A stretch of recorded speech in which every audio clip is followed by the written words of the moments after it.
Pengalaman yang paling berkesan ketika saya ada di Australia, saya merasa bukan menjadi penyandang disabilitas. Karena ketika keluar masuk hotel, keluar masuk mall, ke universitas, itu saya bisa lakukan sendiri tanpa harus dibantu oleh orang lain. Sehingga rasanya kemandirian saya lebih tinggi dibanding ketika ada di Indonesia.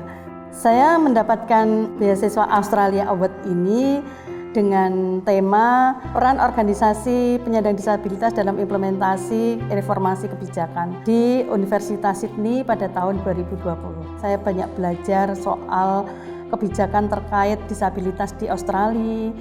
Selama ini, advokasi tentang kebijakan yang hubungannya dengan penyandang disabilitas di Indonesia belum terimplementasi dengan baik. Sementara di Australia, pemerintah Australia sudah banyak memberikan coverage tentang advokasi, tentang jaminan sosial, tentang perlindungan sosial bagi penyandang disabilitas itu sudah sangat penuh sekali. Salah satu contoh kemarin yang saya sangat tertarik itu ketika ada kunjungan di NDIS ya, skema asuransi disabilitas, di mana di NDIS ini banyak mengcover tentang perlindungan sosial bagi teman-teman penyandang disabilitas, apapun itu. Jadi di sana itu yang menjadi basis adalah disabilitasnya, bukan kaya miskin. Nah di Jogja ini kemarin yang di cover hanya yang miskin saja. Saya berharap di Jogja ini juga bisa ditanamkan karena sudah dimulai dengan adanya jam khusus, jaminan kesehatan khusus. Nah jaminan kesehatan khusus itu tidak perlu harus yang miskin, tapi semua penyandang disabilitas.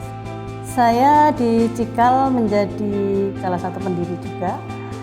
Dan dulu Cikal itu diinisiasi karena banyak penyandang disabilitas yang tidak bisa bekerja waktu itu. Cikal ini memiliki 2 program besaran, yaitu program advokasi dan pemberdayaan ekonomi. Kita juga menyediakan berbagai informasi bagi teman-teman penyandang disabilitas, konsultasi juga pendampingan pada teman-teman perempuan dengan disabilitas korban kekerasan yang selama ini belum bisa teratasi dengan baik. Sebelum saya di Cikal itu saya benar-benar nggak pede, tapi setelah saya menjadi anggota dari organisasi Cikal, saya menjadi tahu bahwa kita ternyata nggak sendiri, kita bisa mandiri untuk berkarya, terus melakukan apa saja itu ternyata kita bisa.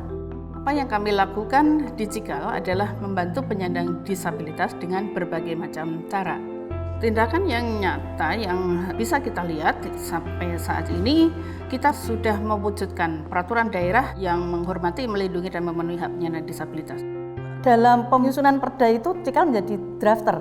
Kemudian turunannya ada peraturan bupati, peraturan gubernur, itu kita juga menjadi drafternya. Karena dengan komunikasi baik, saya yakin dari pemegang kebijakan pun juga akan menerima kita dengan baik.